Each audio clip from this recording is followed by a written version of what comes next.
Property विकल्प जैसे कि फ्लैट्स हो गए या फिर कमर्शियल स्पेस हो गया, इन सब के मुकाबले वेयर हाउसिंग को किस तरह से एक नया और सुरक्षित और भविष्य की जरूरतों से जुड़ा हुआ ये निवेश माना जा रहा है?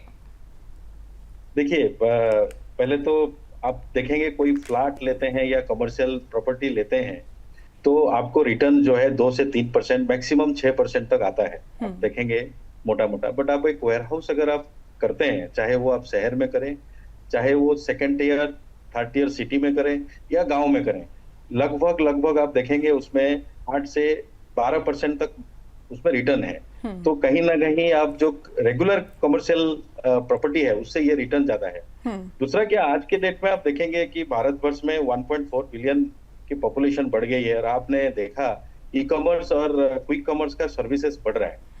अब ई कॉमर्स और क्विक कॉमर्स के लिए पीछे क्या चाहिए? एक वेयर हाउस चाहिए जहां पे सामान रहता है और आपको 10 मिनट के अंदर आपके घर में जाके वहां से डिलीवरी हो जाती है।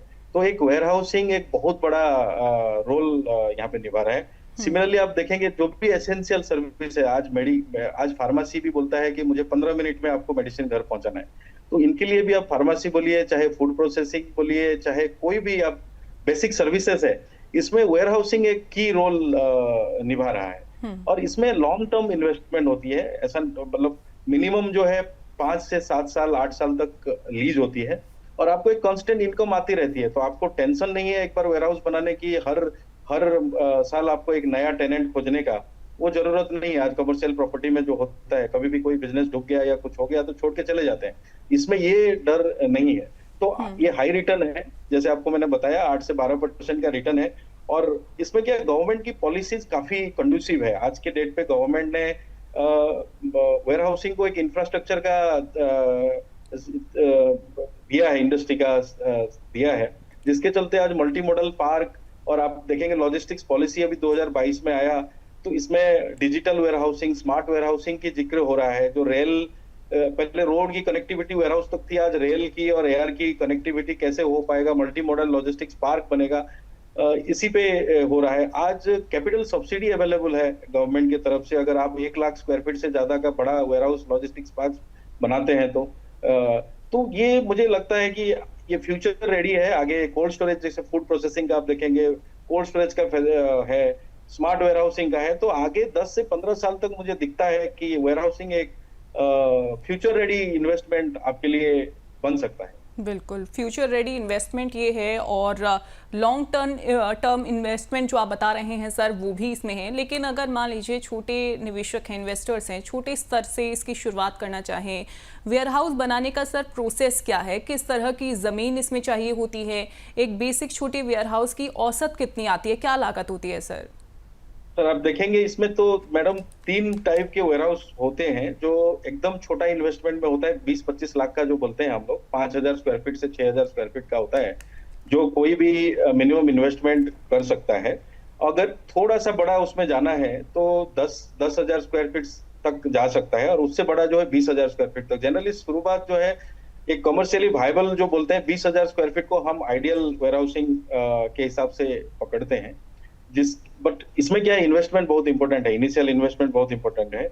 आप अगर देखेंगे इसमें 3 टाइप के कंस्ट्रक्शन होती है। जनरल कंस्ट्रक्शन होती है, जैसे आप कोई एग्रीकल्चरल वेयर हाउस बनाना चाहते हैं तो कंस्ट्रक्शन कॉस्ट बहुत कम है, आपको 650 से 700 रुपए के आजू बाजू स्क्वायर फीट का खर्चा आता है।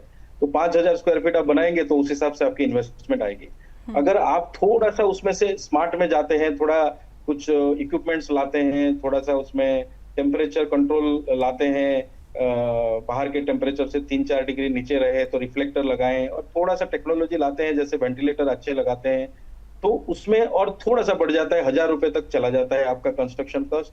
अगर आप हाईटेक बनाते हैं, जैसे रेकिंग सिस्टम के साथ बनाते हैं, कोल्ड स्टोरेज बनाते हैं, तो इसमें 2,000 रुपए पर स्क्वायर फीट तक का खर्चा हो जाती है। तो अपना इन्वेस्टमेंट का जो भी पैमान है उसी हिसाब से आपको तय करना पड़ेगा। आपके आज जमीन खरीद के वेयर हाउस बनाना बहुत बड़ा इन्वेस्टमेंट है। तो जिनके पास जमीन है वो ज्यादा से ज्यादा वेयर हाउसिंग में आ रहे हैं। तो इसमें एक प्रावधान ये भी है कि आप लॉन्ग लीज पे जा सकते हैं। अगर आपके पास जमीन नहीं है तो लॉन्ग लीज पे जा सकते हैं, और ये 3 जो टाइप के आपके मैंने वेयर हाउस बताया, आप इसमें इन्वेस्टमेंट कर सकते हैं। और बिल्कुल। इसमें रिटर्न जो मैंने बताया वही 8 से 12% तक, डिपेंडिंग अपन, आप अगर सर्विसेज ऐड करते जाएंगे तो 12% से ज्यादा भी रिटर्न है। बिल्कुल।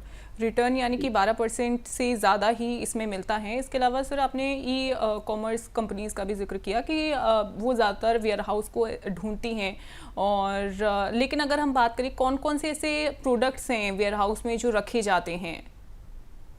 अगर आप देखेंगे इसमें दो टाइप के वेयरहाउसिंग प्रोडक्ट होता है। एक तो नॉन पेरिसेबल गुड्स है, जैसे आपके एग्रीकल्चर गुड्स हो गया, तो जितने भी आप कमोडिटीज, आज जो आटा बनती है, ऑयल बनती है, या आप कोई भी कमोडिटी मैन्युफैक्चरिंग होती है, तो रॉ मटेरियल स्टोरेज वेयरहाउस के अंदर होती है। जनरली ये क्या होती है कि प्रोडक्शन सेंटर में होती है, किसान के पास होती है, और मंडी के पास, जो एपीएमसी, हमारा एपीएमसी है, एपीएमसी के पास होती है। तो ये इसमें रॉ मटेरियल का स्टोरेज होती है, ये ह्यूज क्वांटिटी में होती है। तो इसमें आप लाखों टन का व्हीट, आज फॉर एग्जांपल मैं अगर कोई एक सबसे बड़ा आटा बनाने कंपनी की बात करूं जो आप जानते हैं, तो आज पूरे देश में वो 12 लाख 13 लाख टन का गेहूं सीजन में स्टोर करते हैं। तो उनको बहुत वेयरहाउसिंग की जरूरत है। सिमिलरली आप अगर कोई ऑयल कंपनी को पकड़ लीजिए, कोई भी बड़े कॉर्पोरेट्स है, तो उनको आज मस्टर्ड स्टोर करना है, या ग्राउंडनट स्टोर करना है, या कैस्टर स्टोर करना है, तो इनको बहुत बहुत पैमाने पे, बड़े पैमाने पे इनको वेयरहाउसिंग की जरूरत है। क्योंकि जब हार्वेस्टिंग होती है और जब प्रोडक्शन मैन्युफैक्चरिंग होती है, डिमांड जब आती है, उसमें अंतर रहती है। आप अगर आज शुगर की बात करेंगे, शुगर में ह्यूज क्वांटिटी, आज कैन फार्मर को इमीडिएटली आपको पैसा देना पड़ता है। आज शुगर केन अगर खरीदते हैं फार्मर को, तो इमीडिएटली आपको पैसा देना पड़ता है। तो वो वेयरहाउस में लाएंगे तभी जाके उसमें प्लेस फाइनेंसिंग की फैसिलिटी हो सकती है। तो उसके लिए वेयरहाउसिंग बहुत जरूरी है। तो ये एक जरिया है। अगर आप सिटीज में जाएं, जैसे मैंने आपको बताया, तो इसमें 3 जरिया है। एक तो ई कॉमर्स कंपनी, जिनको डार्क स्टोर बनाना है, छोटा छोटा स्टोर आपके जो घर के पास, जो 10 मिनट में आपको सप्लाई दे रहे हैं। इनके जो डिस्ट्रीब्यूशन सेंटर होते हैं, जहां पे सारा दुनिया से माल लेके आता है और एक जगह पे रखते हैं और फिर स्टोर में डिस्ट्रीब्यूट करते हैं, तो बड़े बड़े डिस्ट्रीब्यूशन सेंटर होती है। तो इस सब के लिए भी वेयरहाउस की जरूरत है। अगर कोई मैन्युफैक्चरिंग गुड्स है, प्रोसेसिंग गुड्स है, उसी प्रोसेस गुड को भी स्टोर करने के लिए आपको वेयरहाउस चाहिए। अदरवाइज आप डिस्ट्रीब्यूशन प्रॉपरली नहीं कर पाएंगे। तो दोनों तरफ की जरूरत बहुत ज्यादा है।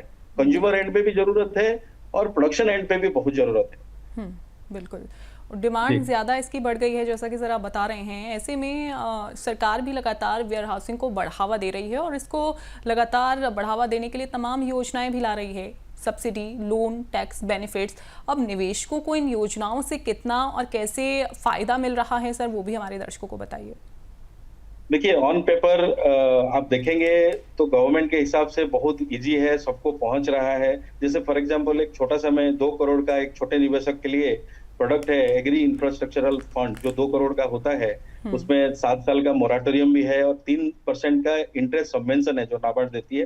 तो ये एक छोटा सा स्कीम है।